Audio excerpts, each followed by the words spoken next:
Debate with Dr. Arun Kumar. Mundakkai Chooralmala ദുരന്തബാധിതരുടെ പുനരധിവാസ ചിലവ് തുകയെ ചൊല്ലി കേന്ദ്ര സംസ്ഥാന സർക്കാരുകൾ തമ്മിലുള്ള തർക്കം മുറുകുകയാണ്. ഉത്തരവാദിത്വത്തിൽ നിന്ന് ഒളിച്ചോടാനാണ് കേന്ദ്രം ശ്രമിക്കുന്നതെന്ന് മുഖ്യമന്ത്രി ഇന്ന് പറഞ്ഞു.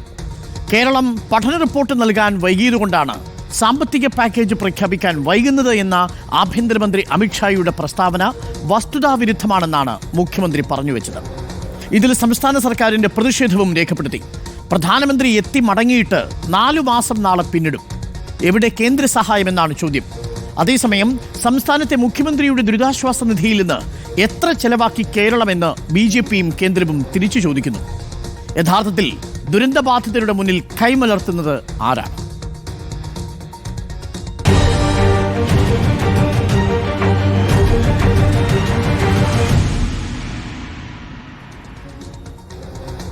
മുണ്ടക്കൈ ചൂരൽമല ദുരന്തത്തിൽ കേന്ദ്രത്തിൻ്റേത് കൊടിയ അവഗണനയാണെന്നാണ് മുഖ്യമന്ത്രി പിണറായി വിജയൻ പറഞ്ഞത്. സംസ്ഥാനം റിപ്പോർട്ട് നൽകിയില്ലെന്നത് വിചിത്രവാദമാണ്. കേന്ദ്രം ആവശ്യപ്പെട്ട റിപ്പോർട്ട് 3 ഘട്ടങ്ങളിലായി നൽകി. ദുരന്തമുണ്ടായി 4 മാസം പിന്നിട്ടിട്ടും കേന്ദ്ര സർക്കാർ സ്വന്തം ഉത്തരവാദിത്വത്തിൽ നിന്ന് ഒളിച്ചോടുകയാണെന്നും മുഖ്യമന്ത്രി പറഞ്ഞു. മുഖ്യമന്ത്രി പറഞ്ഞത് കേൾക്കാം.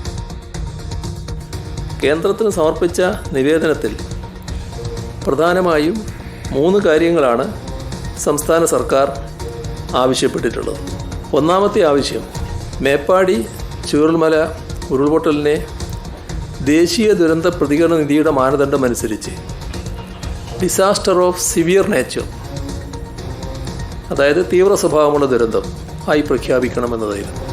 രണ്ടാമത്തെ ആവശ്യം, ദുരന്ത നിവാരണ നിയമത്തിൻ്റെ 13-ാം വകുപ്പ് പ്രകാരം ദേശീയ ദുരന്ത നിവാരണ അതോറിറ്റിയിൽ നിക്ഷിപ്തമായ അധികാരം ഉപയോഗിച്ച് ദുരന്തബാധിതരുടെ എല്ലാ കടങ്ങളും എഴുതി തള്ളണമെന്നുള്ളതാണ്. മൂന്നാമത്തെ ആവശ്യം, മുണ്ടക്കൈ ചൂരൽമല ഉരുൾപൊട്ടൽ ബാധിത മേഖലക്കായി ദേശീയ ദുരന്ത പ്രതികരണ നിധിയിൽ നിന്നും അടിയന്തര സഹായം അനുവദിക്കണം എന്നതാണ്. ഈ 3 ആവശ്യങ്ങളിൽ ഒന്നിനുപോലും ഇതുവരെ അനുകൂലമായൊരു മറുപടി തന്നിട്ടില്ല. സംസ്ഥാനം നിവേദനം നൽകാൻ വൈകിയെന്ന കേന്ദ്ര ആഭ്യന്തരമന്ത്രി അമിത്ഷായുടെ പ്രസ്താവന വസ്തുതാവിരുദ്ധമാണെന്നും മുഖ്യമന്ത്രി പറഞ്ഞു. യാഥാർത്ഥ്യം മറച്ചുവെച്ച് അമിത്ഷാ തെറ്റിദ്ധരിപ്പിക്കാൻ ശ്രമിച്ചു. നേരത്തെ പാർലമെന്റിൽ തെറ്റിദ്ധരിപ്പിക്കാനുള്ള ശ്രമം ഉണ്ടായെന്നും പിണറായി വിജയൻ പറഞ്ഞു. ആ പ്രതികരണം കൂടി കേൾക്കാം. മുണ്ടക്കൈ ചൂരൽമല ദുരന്തം അതൊരു വിവാദ വിഷയമാക്കി സ്വന്തം ഉത്തരവാദിത്വത്തിൽ നിന്ന് ഒളിച്ചോടാനാണ് കേന്ദ്ര സർക്കാർ ശ്രമിക്കുന്നത്. ഒട്ടും വൈകാതെ 583 പേജുള്ള വിശദവും സമഗ്രവുമായ പഠന റിപ്പോർട്ടാണ് സംസ്ഥാനം സമർപ്പിച്ചിട്ടുള്ളത്. മെമ്മോറാണ്ടം സമർപ്പിച്ചിട്ട് 3 മാസത്തിലധികമായി. കേന്ദ്ര സംഘം വന്നുപോയിട്ടും മാസങ്ങളായി. ഈ റിപ്പോർട്ട് വൈകിയത് കൊണ്ടാണ് പ്രത്യേക പാക്കേജ് പ്രഖ്യാപിക്കാത്തത് എന്ന വിചിത്രവാദമാണ് കേന്ദ്ര ആഭ്യന്തരമന്ത്രി കേരളത്തിൽ നിന്നുള്ള MP-മാർക്കുള്ള മറുപടിയായി പറഞ്ഞിരിക്കുന്നത്. ഇത് തീർത്തും വസ്തുതാവിരുദ്ധമായ കാര്യമാണ്. പ്രത്യേക സാമ്പത്തിക സഹായം പ്രഖ്യാപിക്കുന്നതിന് തയ്യാറാകാതെ വയനാടിനെയും ദുരന്തബാധിതരെയും കടുത്ത രീതിയിൽ അവഗണിക്കുന്ന മനോഭാവമാണ് കേന്ദ്ര സർക്കാരിൻ്റേത്. മുഖ്യമന്ത്രി പറഞ്ഞത് ചുരുക്കിയെടുത്താൽ ഇങ്ങനെയിരിക്കും. ഓഗസ്റ്റ് 17-ാം തീയതിയാണ് സംസ്ഥാന സർക്കാർ ആദ്യത്തെ എസ്റ്റിമേറ്റ് നൽകുന്നത്. ഇത് പ്രധാനമന്ത്രി എത്തിപ്പോയതിനു ശേഷം 7 ദിവസത്തിനുള്ളിൽ സംസ്ഥാന സർക്കാർ സമർപ്പിച്ചു. അത് മെമ്മോറാണ്ടമാണ്. ആ മെമ്മോറാണ്ടത്തിൽ 1202 കോടി പ്രാഥമിക സഹായമാണ് ആവശ്യപ്പെട്ടിരിക്കുന്നത്. എസ്റ്റിമേറ്റുകളുടെ അടിസ്ഥാനത്തിലാണ്. അത് റിക്കവറി ആൻഡ് റീകൺസ്ട്രക്ഷൻ അല്ല, അഥവാ പുനരധിവാസത്തിനുള്ള പണമല്ല സർക്കാർ ആദ്യത്തെ എസ്റ്റിമേറ്റിൽ ആവശ്യപ്പെടുന്നത്. ഓർമ്മിക്കണം, അന്ന് എസ്റ്റിമേറ്റ് അവതരിപ്പിക്കുന്നത് ഓഗസ്റ്റ് 17-ാം തീയതിയാണ്. പക്ഷേ ആ ഓഗസ്റ്റ് മാസം 14-ാം തീയതി രാജ്യത്ത് ഒരു പുതിയ ഗൈഡ് ലൈൻ വരുന്നു. ഇതാണ് recovery and reconstruction guideline. അതുപ്രകാരം ഇത്തരം ദുരന്തബാധിതരായ പ്രദേശത്തുള്ളവർ അവർക്ക് പ്രത്യേക പാക്കേജ് കിട്ടാൻ വേണ്ടി റിക്കവറി ആൻഡ് റീകൺസ്ട്രക്ഷൻ്റെ ഭാഗമായിട്ടുള്ള പോസ്റ്റ് ഡിസാസ്റ്റർ നീഡ് അസസ്മെൻറ്റ് സമർപ്പിക്കേണ്ടതുണ്ട്. അത് വരുന്നത് 2024 ഓഗസ്റ്റ് മാസം 14-ാം തീയതി. 17-ാം തീയതി നേരത്തെ പ്രധാനമന്ത്രി പറഞ്ഞതനുസരിച്ചുള്ള മെമ്മോറാണ്ടം ഓഫ് എസ്റ്റിമേറ്റ്സ് സംസ്ഥാന സർക്കാർ സമർപ്പിക്കുന്നു. PDNA നടത്തി നവംബർ 13-ാം തീയതി റിപ്പോർട്ട് നൽകി. നോക്കൂ, 3 മാസങ്ങൾ കൊണ്ട് ഏകദേശം 583 പേജുകളുള്ള PDNA കേന്ദ്ര സർക്കാരിൻ്റെ പുതിയ മാനദണ്ഡ പ്രകാരം recovery and reconstruction guide line പ്രകാരം നൽകി എന്നാണ് സംസ്ഥാന സർക്കാരിൻ്റെ വാദം. ഇനി പഠന റിപ്പോർട്ട് 583 പേജാണ്. എടുത്തത് സ്വാഭാവികമായ സമയം മാത്രമാണ്. നവംബർ 11-ാം തീയതി മാത്രമാണ് റിപ്പോർട്ട് കിട്ടിയത്. റിപ്പോർട്ട് കിട്ടാൻ വൈകിയത് കൊണ്ടാണ് പാക്കേജ് വൈകിയത് എന്ന ആഭ്യന്തരമന്ത്രി അമിത്ഷായുടെ പ്രസ്താവന വസ്തുതാവിരുദ്ധവും മറുപടി വിചിത്രവുമാണ് എന്നാണ് പറഞ്ഞത്. ഇനി SDRF ഫണ്ടിൽ പണമില്ലേ എന്ന ചോദ്യവും കേന്ദ്രം ചോദിക്കുന്നുണ്ട്. ഇത് ഹൈക്കോടതിയും ചോദിച്ചു. എന്നാൽ SDRFിന്റെ ഫണ്ടിലുള്ളത് വയനാടിനു വേണ്ടി മാത്രം ചിലവാക്കുന്ന തുകയില്ലെന്നും സംസ്ഥാനം പ്രതിവർഷം 400 കോടി രൂപ വീതം SDRFിൽ നിന്ന് വിവിധ ദുരന്ത നിവാരണ പ്രവർത്തനങ്ങൾക്ക് വേണ്ടി ചെലവാക്കാറുണ്ട് എന്നുമാണ് മുഖ്യമന്ത്രി പറഞ്ഞത്. തീവ്ര സ്വഭാവമുള്ള ഇനി കേരളം എന്താണ് കേന്ദ്രത്തോട് ആവശ്യപ്പെട്ടത്? 3 പ്രധാനപ്പെട്ട കാര്യങ്ങളാണ് കേന്ദ്രത്തോട് കേരളം ആദ്യത്തെ മെമ്മോറാണ്ടം ഓഫ് എസ്റ്റിമേറ്റ്സിനോടൊപ്പം ആവശ്യപ്പെട്ടത്. 1, തീവ്ര സ്വഭാവമുള്ള ദുരന്തമായി പ്രഖ്യാപിക്കുക L3 കാറ്റഗറിയിൽ. 2, ദുരന്തബാധിതരുടെ കടങ്ങൾ എഴുതി തള്ളുക എന്നതാണ് രണ്ടാമത്തെ ആവശ്യം. ആദ്യത്തേത് സർക്കാർ നിഷേധിച്ചു. അത് ഇതുവരെയും പ്രഖ്യാപിച്ചില്ല. ഇനി പ്രഖ്യാപിക്കാനൊട്ട് സാധ്യതയുമില്ല. എന്താണ് തീവ്ര സ്വഭാവമുള്ള ദുരന്തമായി പ്രഖ്യാപിച്ചാൽ അഥവാ L3 കാറ്റഗറിയിൽ പ്രഖ്യാപിച്ചാലുള്ള ഗുണം? ഒറ്റ ഗുണമാണ്. അതിലേറ്റവും പ്രധാനപ്പെട്ടത് രാജ്യത്തെ ഏത് MP-മാർക്കും അവരുടെ ഫണ്ടിൽ നിന്ന് MP ലാഡ്സ് ഫണ്ടിൽ നിന്ന് 1 കോടി രൂപ വരെ വയനാടിനു വേണ്ടി അടിയന്തര ധനസഹായം അനുവദിക്കാം. അപ്പോൾ വയനാട് ദുരന്ത സഹായത്തിനായി മറ്റ് MP-മാരുടെ ഫണ്ടുകൾ കൂടി ലഭ്യമാക്കാൻ L3 കാറ്റഗറിയിലുള്ള ദുരന്തമായി പ്രഖ്യാപിക്കുക വഴി സാധിക്കുമായിരുന്നു. എന്നാൽ കേന്ദ്രം അത് നിഷേധിച്ചു. 2, ദുരന്തബാധിതരുടെ കടങ്ങൾ എഴുതിത്തള്ളുക. ഇതുവരെയും അതിൽ ഒരു ചുവട് പോലും കേന്ദ്രം മുന്നോട്ട് വെച്ചിട്ടില്ല.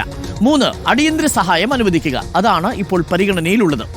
ഇനി ഹൈക്കോടതിയിൽ ഈ വിഷയം എത്തിയപ്പോൾ 5 പ്രധാനപ്പെട്ട ചോദ്യങ്ങളാണ് ഉണ്ടായത്. ആ ചോദ്യങ്ങൾക്ക് സംസ്ഥാന സർക്കാർ നൽകിയ മറുപടി കൂടി നമുക്കൊന്ന് കേൾക്കാം. ഹൈക്കോടതി ചോദിച്ച ചോദ്യം 29/7/2024 അതായത് ദുരന്തമുണ്ടാവുന്നതിൻ്റെ തലേനാൾ ദിവസം സംസ്ഥാന സർക്കാരിൻ്റെ SDRFിൽ ദുരന്ത പ്രതിനിധി ഫണ്ടിൽ എത്രയുണ്ട് എന്നുള്ളതാണ് ഒരു പ്രധാനപ്പെട്ട ചോദ്യം. അതിന് സർക്കാർ നൽകിയ മറുപടി 394.95 കോടി രൂപ SDRFിൻ്റെ നീക്കിയിരിപ്പുണ്ടായിരുന്നു കഴിഞ്ഞ വർഷത്തെ. ഇതുകൂടാതെ കേന്ദ്രം SDRFിലേക്ക് 145 കോടി 60 ലക്ഷം രൂപ കൂടി നൽകി.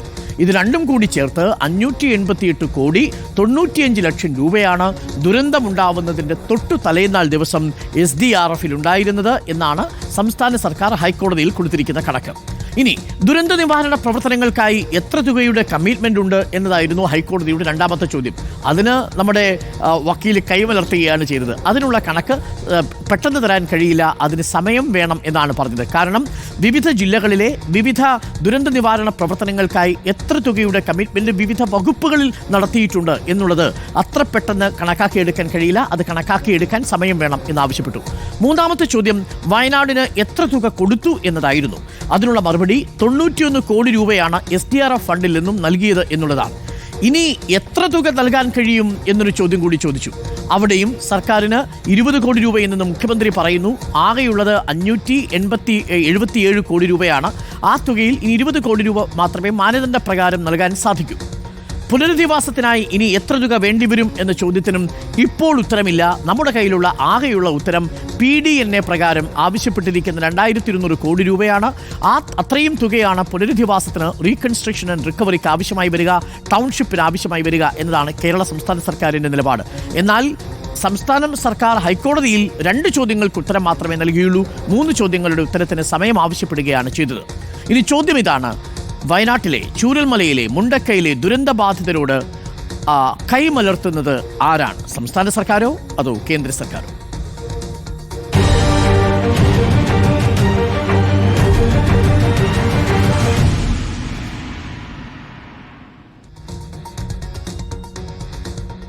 നമുക്കൊപ്പം അതിഥികളായി doctor John Brittas MP CPM പ്രതിനിധി, ഒപ്പം BJP പ്രതിനിധി അഡ്വക്കേറ്റ് S ജയസൂര്യനും ചേരുന്നു. ആദ്യം ഞാൻ ഡോക്ടർ ജോൺ ബ്രിട്ടാസ് MPയിലേക്ക് പോകുന്നു. ഡോക്ടർ ജോൺ ബ്രിട്ടാസ് MP, ഇന്ന് മുഖ്യമന്ത്രി പറഞ്ഞതിലേക്ക് വരുന്നതിന് മുൻപ് എൻ്റെ ചോദ്യം ഇതാണ്: നാളെ കേന്ദ്ര സർക്കാർ ഈ ദുരിതാശ്വാസം 2000 കോടി രൂപ സംസ്ഥാന സർക്കാരിന് നൽകുന്നുവെന്നിരിക്കട്ടെ, അത് കിട്ടിയാൽ ഉടൻ ചെയ്യാൻ പോകുന്ന കാര്യം എന്താണ് സംസ്ഥാന സർക്കാർ? ഞാൻ മനസ്സിലാക്കിയത് പ്രകാരം ടൗൺഷിപ്പിനുള്ള ഭൂമി ഇനിയും ഏറ്റെടുത്തിട്ടില്ല, അത് സർക്കാരിൻ്റെ പൊസഷനിലായിട്ടില്ല.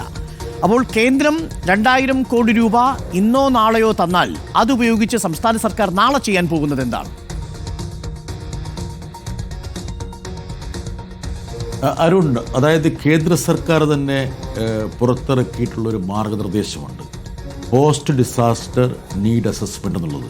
അത് 2019 അത് സംബന്ധിച്ച് national institute of disaster management എന്നുള്ള ഒരു സ്ഥാപനത്തിൻ്റെ ഭാഗമായിട്ട് അതിൻ്റെ വിശദാംശങ്ങൾ പുറത്തു വന്നിട്ടുണ്ട്. അവർ പറയുന്ന ഒരു കാര്യമുണ്ട്, തിരക്ക് പിടിച്ച് തട്ടിക്കൂട്ടുന്നതല്ല റീഹാബിലിറ്റേഷൻ എന്ന് പറയുന്നത്. അതായത് നമ്മുടെ ആവശ്യങ്ങളെയൊക്കെ സമഗ്രമായി അപഗ്രഥിച്ച് ജനങ്ങളുടെ മുന്നോട്ടുള്ള പ്രയാണത്തെ കൂടി കണ്ടുകൊണ്ട് ശാസ്ത്രീയമായ രീതിയിൽ വിദഗ്ധരെ കൂടി ഉൾപ്പെടുത്തിക്കൊണ്ടുള്ളതായിരിക്കണം ആ റിപ്പോർട്ട്. ഒരു ദുരന്തം സംഭവിച്ചാൽ ഉടനെ തുന്നിക്കെട്ടി കൊണ്ടുപോരുന്നതല്ല ഒരു റിപ്പോർട്ട് എന്നുള്ളത് കേന്ദ്ര സർക്കാരിൻ്റെ ഇത് സംബന്ധിച്ച് ഇൻസ്റ്റിറ്റ്യൂട്ട് കൃത്യമായിട്ട് പ്രതിപാദിക്കുന്നൊരു കാര്യമാണ്. ഇനി ഒരു ദുരന്തം വരുമ്പോൾ 3 ഘട്ടങ്ങളുണ്ട്. അതിലൊരു ഘട്ടമെന്ന് പറയുന്നത് റെസ്ക്യൂ, 2 റിലീഫ്, 3 റീഹാബിലിറ്റേഷൻ. റെസ്ക്യൂവും റിലീഫ് എന്ന് പറയുന്നത് വളരെ ദ്രുതഗതിയിൽ നമ്മൾ ഏറ്റെടുക്കേണ്ട ദൗത്യങ്ങളാണ്. റീഹാബിലിറ്റേഷൻ എന്ന് പറയുന്നത് ആ മേഖലയിലെ ജനങ്ങളുടെ ആവശ്യങ്ങളെ ദീർഘകാല അടിസ്ഥാനത്തിൽ അപഗ്രഥിച്ചുകൊണ്ട് ചെയ്യേണ്ടതാണ്. ഇപ്പോൾ ടൗൺഷിപ്പ് എന്നുള്ള സംഭവം നമ്മൾ വിഭാവനം ചെയ്യുന്നു. ഒരു ടൗൺഷിപ്പ് വരുമ്പോൾ ആ ജനങ്ങളുടെ അവിടുത്തെ ആ സോഷ്യോ ഇക്കണോമിക് ഇൻഡിക്കേറ്റേഴ്സ് അനുസരിച്ച് അവരുടെ കുട്ടികളുടെ ദീർഘകാലത്തെ വിദ്യാഭ്യാസം ഉൾപ്പെടെയുള്ള കാര്യങ്ങൾ അപഗ്രഥിച്ചുകൊണ്ട് ചെയ്യേണ്ട ഒരു കാര്യമാണ്. അത് പെട്ടെന്ന്, അത് സമയമാണ് അതിൻ്റെ പ്രധാനപ്പെട്ട പ്രശ്നമെന്ന് ആരും പറയില്ല. ഇനി ഞാൻ ഒരൊറ്റ കാര്യം ചോദിക്കാം. ഇപ്പം ഈ അമിത്ഷയാണല്ലോ ഈ പറഞ്ഞ കഴിഞ്ഞ ദിവസം ഞാൻ അതിലേക്ക് വരുന്നതിന് മുമ്പ് എനിക്കൊരു ക്ലാരിറ്റി വരുത്താൻ വേണ്ടിയാണ് ഡോക്ടർ ജോൺ ബ്രിട്ടാസ് അങ്ങ് വളരെ വ്യക്തമായി തന്നെ പറഞ്ഞു റെസ്ക്യൂ, റിലീഫ് ആൻഡ് റീഹാബിലിറ്റേഷൻ. ഇപ്പോൾ സംസ്ഥാന സർക്കാരിൻ്റെ കയ്യിലുള്ള പണം റെസ്ക്യൂവിനും റിലീഫിനും മതിയാവുന്നതായിരുന്നില്ലേ? റെസ്ക്യൂവും റിലീഫും നമ്മൾ നടത്തിക്കൊണ്ടിരിക്കുകയാണല്ലോ. ഇപ്പം ഈ പറഞ്ഞ SDRF 90 crores, അതുപോലെ തന്നെ ജനങ്ങൾക്ക് ചികിത്സയ്ക്കുള്ളത്, ജനങ്ങൾക്ക് സസ്റ്റനൻസ്, അവരുടെ ദൈനംദിന ആവശ്യങ്ങൾക്കുള്ളതെല്ലാം റിലീസ് ചെയ്ത് കഴിഞ്ഞല്ലോ. ഇനി ഏറ്റവും പ്രധാനപ്പെട്ട കടമ എന്താണ്? റീഹാബിലിറ്റേഷനാണ്. അരുൺ, എനിക്കൊരു 2 മിനിറ്റ് നിന്ന് ഞാൻ താങ്കളുടെ കൺഫ്യൂഷൻ മാറ്റി തരാം. അതായത് ഞാൻ ചോദിച്ച ഒരു ചോദ്യത്തിന് നവംബർ 27 ആഭ്യന്തരമന്ത്രി നൽകിയ 7 പേജ് വരുന്ന ഒരു മറുപടിയുണ്ട്. അത് താങ്കൾ സെർച്ച് ചെയ്താൽ കിട്ടും. രാജ്യസഭയിൽ 7 പേജ് വരുന്ന മറുപടി. ആ മറുപടിയിൽ ഒരു സ്ഥലത്ത് പോലും കേരള സർക്കാരിൻ്റെ ഭാഗത്ത് ഒരു അമാന്തമുള്ളതായി പറയുന്നില്ല. യഥാർത്ഥത്തിൽ കേരള സർക്കാർ സമർപ്പിച്ച നിവേദനങ്ങളുടെ കണക്കും ഇതെല്ലാം പറയുന്നുണ്ട്. അതോടൊപ്പം തന്നെ അതിന് അനക്ഷസായിട്ട് കഴിഞ്ഞ 5 വർഷക്കാലം കേന്ദ്ര സർക്കാർ വിവിധ സംസ്ഥാനങ്ങളിൽ ചെലവഴിച്ച തുകയുടെ കണക്ക് പറയുന്നുണ്ട്. വളരെ രസകരമായൊരു കാര്യം പറയാം. അതിൻ്റെ അനക്ഷർ നോക്കുക. 2019-20 ഒരു കണക്കുണ്ട്. അതായത് ഫ്ലഡിൻ്റെ കാര്യത്തിൽ നിങ്ങൾ ശ്രദ്ധിക്കണം. അതായത് ഇവർ 151 കോടി രൂപ NDRF നിന്ന് സാങ്ഷൻ ചെയ്തു എന്ന് പറഞ്ഞിട്ട് വലിയ ബഹളം ഉണ്ടാക്കി എൻ്റെ സുഹൃത്തുക്കൾ. ഞാൻ അപ്പം തന്നെ പറഞ്ഞൊരു കാര്യമുണ്ട്. അതായത് നമ്മുടെ SDRF ഫണ്ടിൻ്റെ കണക്കുമായി തട്ടിക്കിഴിച്ച് വരുമ്പോൾ 50% മുകളിലാണെങ്കിൽ മാത്രമേ കിട്ടുകയുള്ളൂ എന്നുള്ളത്.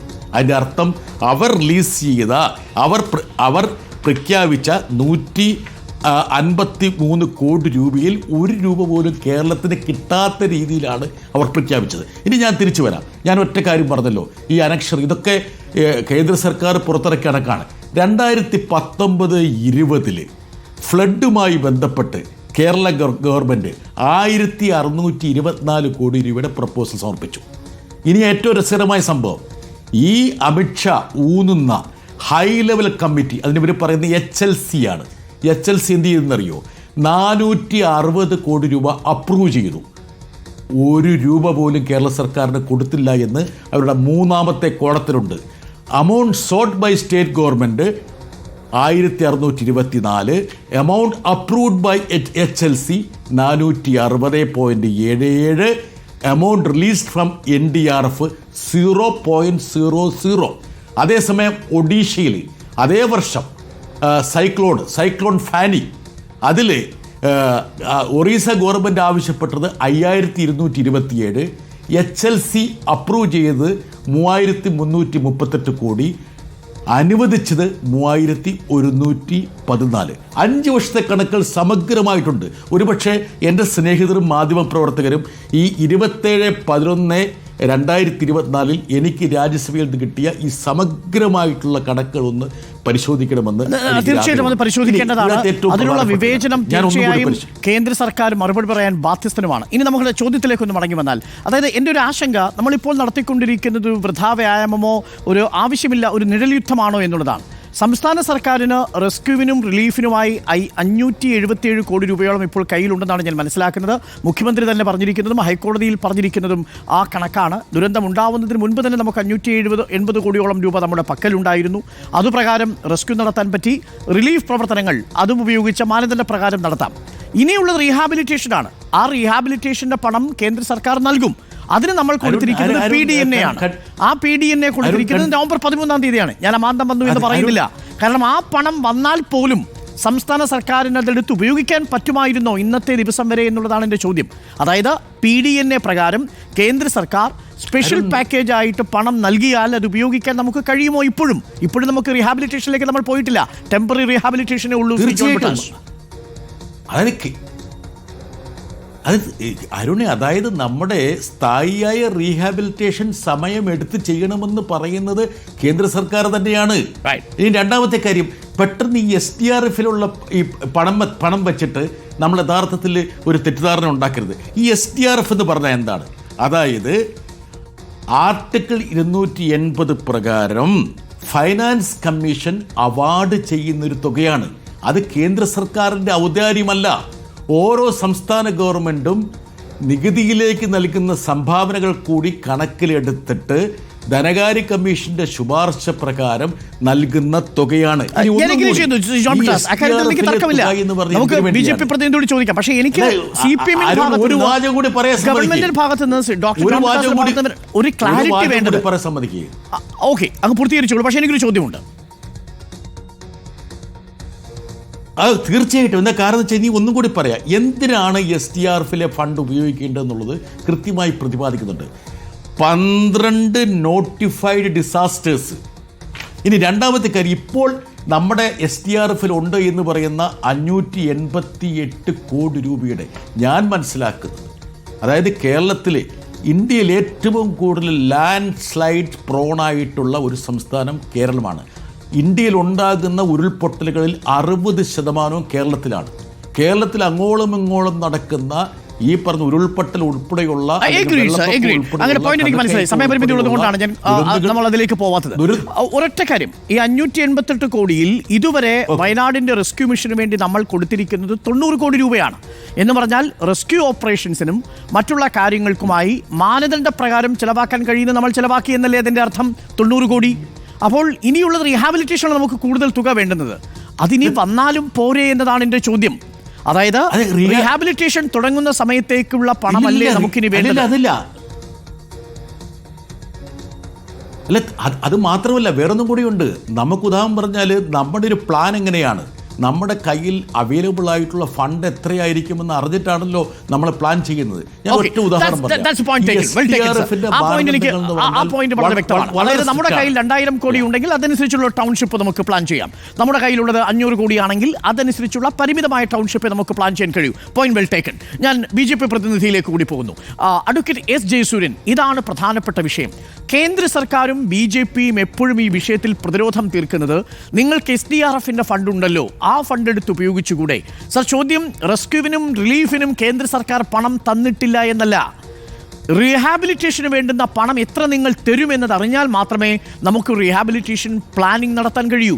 സംസ്ഥാന സർക്കാർ 2 കണ്ണായ ഭൂമി കണ്ടെത്തിയിരിക്കുന്നു. അതിപ്പോൾ കോടതിയുടെ നൂലാമാലയ്ക്കുള്ളിലാണെങ്കിലും വളരെ പെട്ടെന്ന് സംസ്ഥാന സർക്കാരിൻ്റെ പൊസഷനിലേക്ക് കടക്കാൻ കഴിയും. അങ്ങനെ കടന്നാൽ സംസ്ഥാന സർക്കാരിന് എത്ര വലിയ ടൗൺഷിപ്പാണ് നിർമ്മിക്കേണ്ടത്, സംസ്ഥാന സർക്കാരിൻ്റെ കയ്യിൽ എത്ര രൂപയുണ്ട് എന്നതറിയണമെങ്കിൽ നിങ്ങളുടെ കേന്ദ്ര സർക്കാരിൽ നിന്ന് ലഭിക്കുന്ന പണം കൂടി കിട്ടണം. പക്ഷേ നമ്മുടെ കേന്ദ്രം അത് പറയുന്നില്ല, അത് നൽകുന്നില്ല. എന്തുകൊണ്ട് വൈകിപ്പിക്കുന്നു എന്നതാണ് ചോദ്യം. ഞാൻ ആദ്യമായിട്ട് അരുൺകുമാറിനെ അഭിനന്ദിക്കുകയാണ്. ഞാൻ ഇതുവരെ അരുൺകുമാറിനെ അഭിനന്ദിക്കേണ്ടി വന്നിട്ടില്ല. ഇപ്പോൾ അഭിനന്ദിക്കുന്നതിൻ്റെ കാരണം കേന്ദ്ര ഗവൺമെൻറ് ഒന്നും തന്നിട്ടില്ല എന്നല്ല പറഞ്ഞത്, അത്രയെങ്കിലും സമ്മതിച്ചല്ലോ, അത് അഭിനന്ദനാർഹമാണ്. കേന്ദ്ര ഗവൺമെൻറ് തന്നു.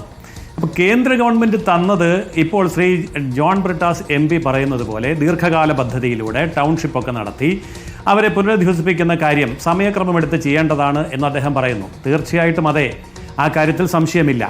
അതിൻ്റെ ഡീറ്റെയിൽ ആയിട്ടുള്ള റിപ്പോർട്ടുകൾ ഇവിടെ തയ്യാറാക്കി ഗവൺമെൻറ്റിന് സബ്മിറ്റ് ചെയ്ത് കേന്ദ്ര ഗവൺമെൻറ്റും സ്റ്റേറ്റ് ഗവൺമെൻറ്റും കൂടി ഒന്നിച്ച് ആ കാര്യം തീരുമാനിക്കണം. ഓക്കെ, അത് നല്ല കാര്യം. ഇപ്പോഴത്തെ പ്രധാനപ്പെട്ട വിഷയം എന്താ? അവിടുത്തെ ദൈനംദിനമായ കാര്യങ്ങൾ മുന്നോട്ട് കൊണ്ടുപോകാൻ, അവിടെ വാടക വീട്ടിൽ താമസിക്കുന്നവർക്ക് വാടക കൊടുക്കാൻ, ദൈനംദിന ചെലവുകൾക്ക് പണം കൊടുക്കാൻ, അങ്ങനെയുള്ള കാര്യങ്ങൾക്ക് പണം കിട്ടുന്നില്ല എന്നുള്ളതാണ് പ്രശ്നം. അതിന് നമ്മൾ ഈ പറഞ്ഞ യാതൊരു നിയമപ്രശ്നങ്ങളും നൂലാമാലകളും പറഞ്ഞ് സമയം കളയേണ്ടതില്ല. രണ്ട് കാര്യങ്ങൾ ഞാൻ സൂചിപ്പിക്കാം. ഹൈക്കോടതിയിൽ ഇന്നലെ കേരള ഗവൺമെൻറ് പറഞ്ഞത് SDRF ഫണ്ടിൽ നമുക്ക് ബാക്കിയിരിക്കുന്നത് 588 കോടിയാണ്, 588.95 കോടിയാണ്. അതിൽ തൊടാൻ കേന്ദ്രം സമ്മതിക്കുന്നില്ല എന്ന് പറയുന്നത് 100% ഞാൻ അങ്ങോട്ട് അംഗീകരിക്കുന്നു. വാദത്തിന് വേണ്ടി മാത്രം. ബാക്കി എത്ര തുകയുണ്ട്? മുഖ്യമന്ത്രിയുടെ ദുരിതാശ്വാസ നിധിയിൽ ഇന്നലത്തെ കണക്കനുസരിച്ച് 665 കോടി രൂപയുണ്ട്. മറ്റ് സംസ്ഥാന ഗവൺമെൻറ്റുകൾ കേരള ഗവൺമെൻറ്റിന് സഹായത്തിന് വേണ്ടി തന്നത്, BJP ഗവൺമെൻറ്റുകൾ മാത്രം തന്നത് 70 കോടിയുണ്ട്. അതിൽ അങ്ങനെ 735 കോടി രൂപ കേന്ദ്രം വിലക്കാത്ത പണം കേരള ഗവൺമെൻറ്റിൻ്റെ കൈവശം ഇപ്പോഴുണ്ട്. ആ 735 കോടി രൂപയിൽ ഒരു പൈസയിലും കേന്ദ്ര ഗവൺമെൻറ് ഇടപെടാൻ പറ്റില്ല. അതുപോലെ തന്നെ ഇതുപോലെ അത്യാവശ്യ കാര്യങ്ങളിൽ, അടിയന്തര ഘട്ടങ്ങളിൽ കാര്യങ്ങൾ ചെയ്യാൻ വേണ്ടി സംസ്ഥാനത്തിൻ്റെ കയ്യിൽ സ്റ്റേറ്റ് ഡിസാസ്റ്റർ മിറ്റിഗേഷൻ ഫണ്ട് എന്ന് പറഞ്ഞൊരു ഫണ്ടുണ്ട്. അത് അടിയന്തരമായിട്ട് ചെയ്യാൻ വേണ്ടിയിട്ടാണ്. അതിന് 445 കോടി രൂപയുണ്ട്. അപ്പോൾ സത്യം പറഞ്ഞാൽ സർക്കാരിൻ്റെ കയ്യിൽ 1200-ൽ പരം കോടി രൂപ ആരും തടയാത്ത, നിബന്ധനകളില്ലാത്ത, പ്രശ്നങ്ങളും പ്രതിസന്ധികളുമില്ലാതെ എടുത്തുപയോഗിക്കാൻ മാത്രമുള്ള പണമുണ്ട്. ഇനി ഞാൻ ഈ പറഞ്ഞ കണക്കൊന്നും വിശ്വാസമല്ലെങ്കിൽ ഒരു കാര്യം വിശ്വസിക്കാമോ? 665 കോടി രൂപ സംസ്ഥാന മുഖ്യമന്ത്രിയുടെ ദുരിതാശ്വാസ നിധിയിലുണ്ടല്ലോ. അതിനകത്തുനിന്ന് ആവശ്യമുള്ള പണം ഇപ്പോൾ കൊടുത്തുകൂടെ? ഇതാണ് വയനാട് ജനതയും ചോദിക്കുന്നത്, ഞങ്ങളും ചോദിക്കുന്നത്. കേരളത്തിന്റെ ചോദ്യം ബാക്കിയൊക്കെ കേന്ദ്രമോ സുപ്രീം കോടതിയോ ഹൈക്കോടതിയോ? ഈ 665 കോടി രൂപ ഉപയോഗിച്ചുകൊണ്ടല്ലേ ഇനി അവിടെ കെട്ടിടം പണിയാൻ പോകുന്നത്? അതിൽ ബാക്കിയുള്ള പണം തീരുമാനിക്കേണ്ടത്. SDRFിൽ നിന്ന് ലഭിക്കുന്നത് 1,25,000 രൂപയാണ് ഒരു വീടിന്. ബാക്കി പണം കണ്ടെത്തേണ്ടത് ഈ മുഖ്യമന്ത്രിയുടെ ദുരിതാശ്വാസ നിധിയിൽ നിന്നും കേന്ദ്രം നൽകുന്ന പണവും കൂടി ഉണ്ടെങ്കിലേ അത് സാധ്യമാവൂ. അത്രമേൽ വലിയ ചെലവ് വരും. 10 ലക്ഷം രൂപയുടെ വീടാണ് നമ്മൾ നിർമ്മിക്കാൻ പോകുന്നത്. NDRFിൻ്റെയോ SDRFിൻ്റെയോ ഫണ്ട് പ്രകാരമുള്ള 1.25 ലക്ഷം രൂപയുടെ ഒരു കാലിത്തൊഴുത്തല്ല സാർ. അപ്പോൾ അതിന് സംസ്ഥാന സർക്കാരിൻ്റെ ദുരിതാശ്വാസ ഫണ്ടിൽ നിന്നുള്ള പണം ആവശ്യമാണ്. അവർക്കിപ്പോൾ കൊടുക്കുന്ന വാടക അത് സംസ്ഥാന സർക്കാരിൻ്റെ മുഖ്യമന്ത്രിയുടെ ദുരിതാശ്വാസ നിധിയിൽ നിന്നല്ലേ? അവർക്ക് മാസാമാസം കൊടുക്കുന്ന 10,000 രൂപ അത് മുഖ്യമന്ത്രിയുടെ ദുരിതാശ്വാസ നിധിയിൽ നിന്നല്ലേ? ഇത് കൊടുക്കാനുള്ള പ്രൊവിഷൻ SDRFിലുണ്ടോ? SDRFിൽ ഇല്ലല്ലോ. അപ്പോൾ SDRFിലുള്ളത് നിബന്ധനകൾക്ക് വിധേയമായിട്ട് മാത്രമേ നമുക്ക് ആ ഹെഡ്സിൽ നിന്ന് 1 രൂപ മാറ്റി ചെലവഴിക്കാൻ കഴിയില്ല ശ്രീ ജയസൂര്യൻ. അപ്പോൾ പിന്നെ പണം എവിടെ നിന്ന് വരും? അതാണ് ചോദ്യം. അത് തന്നെയാണ് അരുൺകുമാർ ഞാനും ചോദിക്കുന്നത്. അരുൺകുമാറിന്റെ ചോദിച്ച ചോദ്യമൊക്കെ എനിക്ക് വേണ്ടി അരുൺകുമാർ ചോദിച്ച പോലെ എനിക്ക് തോന്നുന്നത്. ആ പറഞ്ഞ കാര്യമുണ്ടല്ലോ, അതെല്ലാം മുഖ്യമന്ത്രിയുടെ ദുരിതാശ്വാസ നിധിയിൽ നല്ലേ എന്ന് ചോദിക്കുന്നു. പക്ഷെ അവിടെയുള്ളവർ പറയുന്നു അതുപോലും കിട്ടുന്നില്ല സാർ. ഒറ്റപ്പെട്ട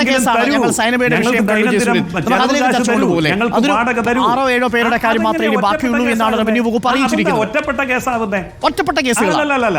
നോ, ഞാനൊരു വ്യക്തി എടുത്ത് പറഞ്ഞില്ല.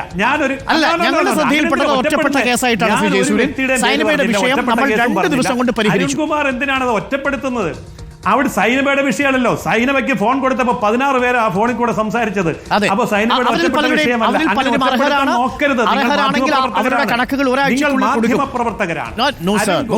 അല്ലല്ല, നമ്മൾ അതിനെ എടുത്തുകൊണ്ട് പ്രതികരിക്കുന്നത്. ആയിരക്കണക്കിന് ആളുകൾക്ക് ദുരിതാശ്വാസം നൽകുന്നതും അതിൽ ഒരു 4-5 ആളുകളെ ക്ലറിക്കൽ മിസ്റ്റേക്ക് കൊണ്ട് മാറിപ്പോകുന്നതും രണ്ടാണ്. നമ്മുടെ ചോദ്യം എന്താ? കേന്ദ്ര സർക്കാർ എന്തുകൊണ്ടാണ് ത്രിപുരയ്ക്ക് അടിയന്തരമായി ധനസഹായം അനുവദിക്കുന്നത്, ഒഡീഷയ്ക്ക് അനുവദിക്കുന്നത്, ആന്ധ്രാപ്രദേശിന് അനുവദിക്കുന്നത്, സ്പെഷ്യൽ പാക്കേജ് ബീഹാറിന് കൊടുക്കുന്നത്? നമ്മുടെ സംസ്ഥാന സർക്കാർ ജോഷിമഠിൽ പോലും നോക്കൂ, ജോഷിമഠിൽ ഇതേ PDNA തയ്യാറാക്കാൻ എത്ര മാസമാണ് എടുത്തത്? അതേസമയം കേരള സർക്കാർ 90 ദിവസം കൊണ്ട് PDNA കൊടുത്തു. 2200 കോടി രൂപയോളം ആവശ്യപ്പെട്ടു. എത്ര തരുമെന്ന് ഇനിയും കണക്കിനിയും വ്യക്തമാവുന്നില്ല. എന്തിനാണ് ഈ വൈകൽ?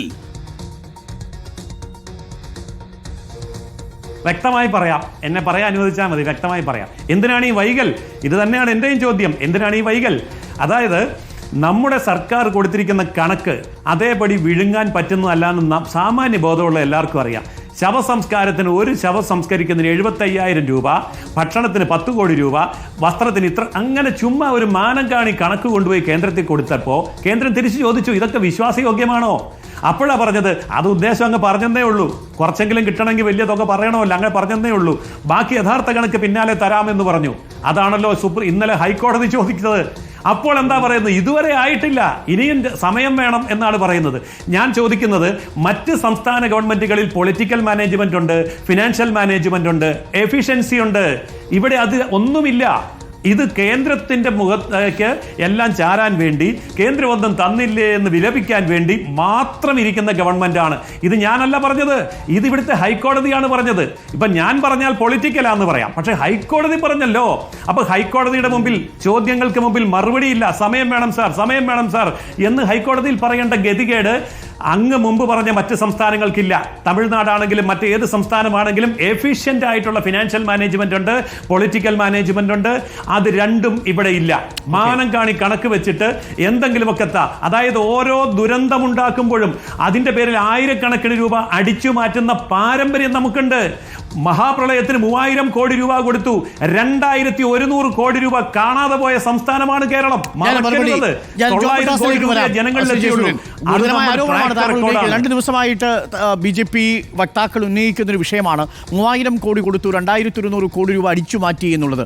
അതിന്റെ വസ്തുത എന്താണെന്ന് ഒരുപക്ഷെ ജോൺ ബ്രിട്ടാസ് പറയും. ഡോക്ടർ ജോൺ ബ്രിട്ടാസ്, ഇപ്പോൾ ജയസൂര്യൻ പറഞ്ഞ ചോദ്യങ്ങൾക്കുള്ള മറുപടി കൂടി, പ്രളയകാലത്ത് കേരളത്തിന് നൽകിയ 3000 കോടിയിൽ 2100 കോടിയും കാണാനില്ല എന്ന ഗുരുതരമായ ഒരു ആരോപണം കൂടി ജയസൂര്യൻ മുന്നോട്ട് വയ്ക്കുന്നു. നമ്മുടെ സംസ്ഥാന സർക്കാരിന്റെ ഫിനാൻഷ്യൽ മാനേജ്മെന്റ് അത്ര മെച്ചമല്ലാത്തത് കൊണ്ടാണ് മറ്റ് സംസ്ഥാനങ്ങൾക്ക് പണം കിട്ടിയിട്ടും നമുക്ക് കാത്തിരിക്കേണ്ടി വരുന്നത് എന്നാണ് BJPയുടെ ആരോപണം. ജോൺ ബ്രിട്ടാസ്. അതിനോട് എന്താ കാരണം എന്ന് വെച്ചാൽ, ഇന്ന് ഈ ലോകത്തിലെ ഏറ്റവും വലിയ നുണ ഫാക്ടറി ചലിപ്പിക്കുന്നത് BJPയാണ്. ഇനി കേരളത്തിലെ BJPക്ക് വേറൊരു പ്രത്യേകതകളുണ്ട്. നുണ ഫാക്ടറി ചലിപ്പിക്കുക മാത്രമല്ല, കേരളത്തിൻ്റെ വികസനവുമായി ബന്ധപ്പെട്ട ഏത് വിഷയം, കേരളത്തിൻ്റെ ദുരിതാശ്വാസവുമായി ബന്ധപ്പെട്ട എന്ത് കാര്യം വന്നാലും അതിന് തടയിടാൻ വേണ്ടി കുറേ ന്യായങ്ങളായിട്ട് വരും. ഇപ്പോൾ 2900 കോടി രൂപ കാണാതെ പോയി, ആരോ പത്തായത്തിൽ വെച്ചിട്ട് ആരോ മോട്ടിച്ചോണ്ട് പോയി എന്നാണ് മൂപ്പർ പറയുന്നത്. ഇതുപോലെ പച്ച കള്ളം പറയാൻ ഇവർക്കല്ലാതെ വേറെ ആർക്കും പറ്റില്ല. ഇനി ഞാൻ വേറൊരു കാര്യം കൂടി പറയാം. അതായത് വയനാടിൻ്റെ സ്പന്ദനങ്ങൾ എങ്ങനെ മൂപ്പറിലേക്ക് ഇങ്ങനെ പ്രവഹിച്ചുകൊണ്ടിരിക്കുക, അതാ പുള്ളി പറഞ്ഞുകൊണ്ടിരിക്കുന്നത്. ഏതോ സിനിമയിൽ പറഞ്ഞ പോലെ ഞാനും ഇതാളും കൂടി ഏറ്റുമുട്ടട്ടെ എന്ന് പറഞ്ഞത് അരുൺ പറഞ്ഞത് ശരി. അരുൺ എന്താണ് പറഞ്ഞത്? രണ്ടാമത്തെ, ഹൈക്കോടതി ചോദിച്ച ചോദ്യങ്ങളോട് സംസ്ഥാന ഗവൺമെൻറ് സർഗാത്മകമായി തന്നെ പ്രതികരിക്കും. SDRFിൽ നിന്ന് നൽകുന്ന വിതരണം ചെയ്യുന്ന പണത്തിൻ്റെ കണക്കുകൾ ക്രോഡീകരിച്ചെടുക്കേണ്ടതാണ്. അത് മുട്ടുമേ വെച്ച് തയ്യാറാക്കി കൊടുക്കേണ്ടതല്ല. ഇനി ഫൈനാൻഷ്യൽ മാനേജ്മെൻറ്റ് സംബന്ധിച്ച് എനിക്ക് ഒറ്റ കാര്യമുള്ളൂ, നീതി ആയോഗിനോട് ജയസൂര്യൻ, താങ്കളുടെ പാർട്ടിക്കാരൊക്കെ നിയമിച്ചിട്ടുള്ള ആൾക്കാരല്ലേ അവിടെ ഉള്ളത്, ഏറ്റവും കുറ്റമറ്റ കൃത്യമായിട്ടുള്ള ഫൈനാൻഷ്യൽ മാനേജ്മെൻറ്റ് നടക്കുന്ന സംസ്ഥാനങ്ങളിലെ പട്ടിക എടുത്തു തരാൻ പറഞ്ഞാൽ അവരാദ്യം പറയുന്ന സ്റ്റേറ്റ് കേരളമായിരിക്കും. നിങ്ങളൊക്കെ ഭരിക്കുന്ന സംസ്ഥാനങ്ങളിലെ അക്കൗണ്ട്സ് ലെഡ്ജർ പോലും ഇല്ല. പിന്നെ വേറൊരു കാര്യമുണ്ട്, നിങ്ങളുടെ BJP പോലെയല്ല മറ്റ് സംസ്ഥാനങ്ങളിലെ BJP. ഇപ്പോൾ തമിഴ്നാട്ടിലും കർണാടകയിലും ഒരു ദുരന്തം വരുമ്പോൾ അവിടെയുള്ള സംസ്ഥാന ഗവൺമെൻറ്റിൻ്റെ പാർട്ടി ഏതാണ്, നിറമേതാണെന്ന് നോക്കിയിട്ടല്ല അവരതിനെ പിന്തുണയ്ക്കുന്നത്. അവർ സർവാത്മന അതിനെ പിന്തുണയ്ക്കും. ഇനി ഞാനൊരു കാര്യം പറയട്ടെ, ഈ വയനാട് ദുരന്തം ഉണ്ടായപ്പോൾ അന്ന് മുതൽ കളവ് പറഞ്ഞുകൊണ്ടിരിക്കുകയാണ്. ഈ അമിത്ഷാ ഞങ്ങളെ നോക്കി കളവ് പറഞ്ഞു. രാജ്യസഭയിൽ ഞാനാണ് ശ്രദ്ധ ക്ഷണിക്കൽ പ്രമേയം അവതരിപ്പിച്ചത്. പച്ച കള്ളവല്ലേ പറഞ്ഞത്. അതായത് പറയാണ്, നിങ്ങൾ വാണിംഗ് പാലിച്ചില്ല എന്ന്. ഒരു വാണിംഗ് ഉണ്ടായിരുന്നില്ല, തീവ്ര മഴയുടെ വാണിംഗ് ഉണ്ടായിരുന്നില്ല എന്ന് പിന്നീടുള്ള ദിവസങ്ങൾ അനാവരണം ചെയ്യപ്പെട്ടു. ഒരു പശ്ചാത്താപം, ഒരു മാപ്പ്, ഒരു ഖേദം പ്രകടിപ്പിക്കൽ അമിത്ഷായുടെ ഭാഗത്തുണ്ടായോ? രണ്ടാമത്തെ കാര്യം, ഈ പറഞ്ഞ എൻവയോൺമെൻ്റൽ മന്ത്രി, അതായത് ഭൂപേന്ദ്ര യാദവ്, അദ്ദേഹം മറ്റൊരു പച്ചക്കള്ളം പറഞ്ഞു. ഈ പറഞ്ഞ ഉരുൾപൊട്ടലുണ്ടായ, ലാൻഡ് സ്ലൈഡ് ഉണ്ടായ സ്ഥലത്ത് കോറി പ്രവർത്തിച്ചു കൊണ്ടിരുന്നു എന്ന്. രണ്ടാമത്തെ ദിവസം ഞങ്ങളിത് കൺഫ്രണ്ട് ചെയ്തു രാജ്യസഭയിൽ. ഒരു ഖേദപ്രകടനം അദ്ദേഹത്തിൻ്റെ ഭാഗത്തുണ്ടായോ? ഇനി ഒരു കാര്യം ജയസൂര്യ മനസ്സിലാക്കണം, കേരളം ഒരുപാട് ദുരന്തങ്ങളെ നേരിട്ടപ്പോൾ നിങ്ങൾ ഈ പറഞ്ഞ റെസ്ക്യൂവിനും റിലീഫിനും വേണ്ടി വന്നു എന്ന് പറഞ്ഞ് സൗജന്യമായി നൽകിയ അരിയുടെ പൈസ പോലും നിങ്ങളെ പിടിച്ചു പറിച്ചവരാണ് നിങ്ങൾ. നിങ്ങൾക്ക് കേരളത്തോട് നിങ്ങൾ കാണിക്കുന്ന, അവലംബിക്കുന്ന ഒരു സമീപനമുണ്ടല്ലോ, അതിൻ്റെ ചരിത്രത്തിൻ്റെ ഏടുകളിലേക്ക് ഒന്ന് കടന്നു പോയി കഴിഞ്ഞാൽ, അതായത് നിങ്ങൾ വിമാനം പറത്തി 2 പേരെ രക്ഷപ്പെടുത്തി എന്ന് പറഞ്ഞ് ഫോട്ടോയ്ക്ക് പോസ്റ്റ് ചെയ്തിട്ട് അതിൻ്റെ ബില്ലയച്ച് അത് മേടിച്ചവരാണ്. അത് ബില്ല് കൊടുത്തില്ലെങ്കിൽ കേന്ദ്രത്തിൽ നിന്ന് കിട്ടുന്ന സഹായത്തിൽ തട്ടിക്കഴിച്ചവരാണ്. ഭക്ഷ്യധാന്യം കൊടുത്തിട്ട് സൗജന്യ ഭക്ഷ്യധാന്യം കൊടുത്തു എന്ന് വലിയ വെണ്ടയ്ക്ക താങ്കളൊരു എം പി ആണ്, ഇത്തരം മണ്ടത്തരം പറയരുത്. താങ്കളൊരു എം പി ആണ്, ഇത്തരം മണ്ടത്തരവും പൊട്ടത്തരവും പറയരുത്. ഒരു സെക്കൻഡ്, ഒരു നിമിഷം ജയസൂര്യൻ, ഞാൻ അങ്ങേക്ക് സമയം തരാം. കൃത്യമായ അതേ സമയം അനുവദിക്കാം. സംസാരിച്ചപ്പോൾ ഞാൻ നിങ്ങൾ സംസാരിച്ച് ഞാൻ നിങ്ങൾ ജയസൂര്യ, നിങ്ങളോടൊന്നും ഈ കവലയിൽ വെച്ച് അടികൂടാനൊന്നും എനിക്ക് താല്പര്യമുള്ള ആളല്ല. നിങ്ങൾ ഈ പച്ചക്കളവ് ഇങ്ങനെ പറഞ്ഞുകൊണ്ടിരിക്കുന്നുണ്ട്. ഞാനിപ്പം നിങ്ങളുടെ അമിത്ഷായും നിങ്ങളുടെ ഭൂപേന്ദ്ര യാദവും പറഞ്ഞ കള്ളമെന്നാണെന്ന് നിങ്ങളോട് പറഞ്ഞപ്പോൾ നിങ്ങൾക്ക് അതിനെക്കുറിച്ച് ഒന്നും ഉണ്ടായിരുന്നില്ലല്ലോ പറയാൻ വേണ്ടിയിട്ട്. നിങ്ങൾക്കൊന്നും ഉണ്ടായിരുന്നില്ലല്ലോ. ഇനി ഞാൻ ഒറ്റ കാര്യം ചോദിച്ചോട്ടെ, നിങ്ങളിപ്പോ കഴിഞ്ഞ ദിവസം മിണ്ടാതിരുന്നത് നിങ്ങളുടെ ചാൻസിൽ കയറി ഞാൻ സംസാരിക്കുന്നത് ശരിയല്ലോ.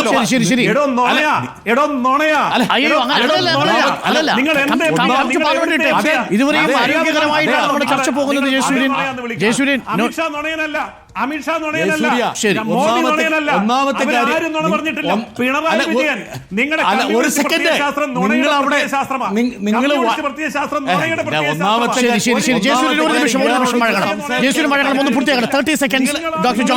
ആശുപത്രിയിൽ വന്ന്, അതായത്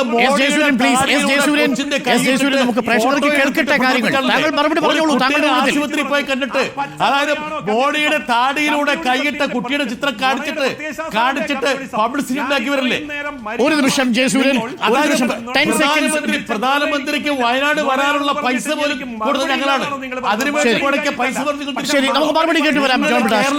അതായത് വയനാട് ആശുപത്രിയിൽ വന്നിട്ട്, അതായത് ഒരു കുട്ടിയെ കൊണ്ട് നരേന്ദ്രമോദി പ്രധാനമന്ത്രി തന്റെ താടിയിലൂടെ കൈകോർപ്പിച്ചിട്ട് അത് ചിത്രം മുഴുവൻ പത്രത്തിൽ പ്രസിദ്ധീകരിച്ചിട്ട് അതിന്റെ പണം പോലും കൊടുത്ത് പബ്ലിസിറ്റി മേടിച്ചിട്ട് പ്രധാനമന്ത്രിക്ക് കേരളത്തിൽ സമയം ചെലവഴിക്കാനും വരാനുള്ള സുരക്ഷാ ചെലവുകൾ പോലും മാത്രം മതി. കേരളത്തോടുണ്ടല്ലോ. ജയസൂര്യൻ പ്ലീസ്. അതായത് ഈ നുണ പറയുന്നു. ഇന്ന് മുഖ്യമന്ത്രി പത്രസമ്മേളനം വിളിച്ചത് പച്ച നുണ വിളിച്ച് പറയാൻ വേണ്ടി മാത്രമാണ്. അതായത് നുണയെ പ്രത്യയശാസ്ത്രമാക്കിയിരിക്കുന്ന രാഷ്ട്രീയ പ്രത്യയശാസ്ത്രമാണ് കമ്മ്യൂണിസം. നുണയല്ലാതെ ഒന്നും ലോകരാജ്യത്ത് പറഞ്ഞിട്ടില്ല. അധികാരം കിട്ടിയിട്ട് ഈ നുണയുടെ പ്രത്യയശാസ്ത്രത്തിന് പിടിച്ചു നിൽക്കാൻ കഴിഞ്ഞില്ല.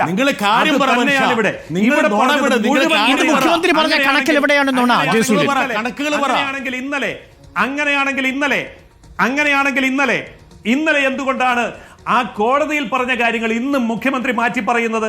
ഇന്നലെ ഹൈക്കോടതി പറഞ്ഞത് മുഖ്യമന്ത്രിയുടെ പ്രതിനിധിയല്ലേ? ഇതൊക്കെ തെറ്റായിരുന്നു. ഇന്നലെ ഈ 588 കോടി രൂപയുടെ കണക്ക് ഹൈക്കോടതി പറഞ്ഞു, 91 കോടിയുടെ കണക്ക് പറഞ്ഞു. ബാക്കി 2 ചോദ്യങ്ങൾക്കുള്ള ഉത്തരം പരിശോധിച്ചിട്ട് പറയാമെന്നാണ് പറഞ്ഞിരിക്കുന്നത്. ഹൈക്കോടതിയിൽ ഒന്നും പറഞ്ഞില്ലല്ലോ. ഹൈക്കോടതി 2 ചോദ്യങ്ങൾക്ക് ഉത്തരം പറഞ്ഞു ജയസൂര്യൻ. അതിലൊന്ന് എത്രയുണ്ട് കോടി കയ്യിൽ, അത് ഈ കണക്ക് പറഞ്ഞു 588 കോടി, അത് കൃത്യമായ കണക്കാണ്. 2 എത്ര ചെലവഴിച്ചു? 90 കോടി. ഇനി എത്ര ചെലവഴിക്കും അത് പറയണം, കണക്ക് കൂട്ടി പറയണം. മൂന്നാമത്തത് എത്ര വിവിധ കമ്മിറ്റ്മെന്റുകളുണ്ട്, അത് വിവിധ വകുപ്പുകളിൽ നിന്ന് കണക്കെടുക്കണം.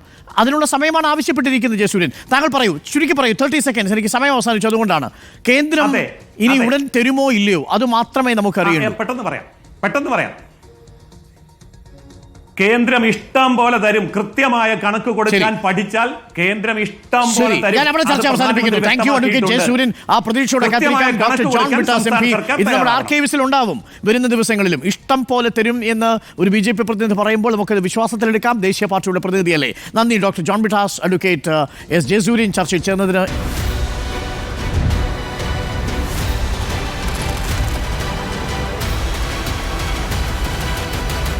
Debate with Dr. Arun Kumar.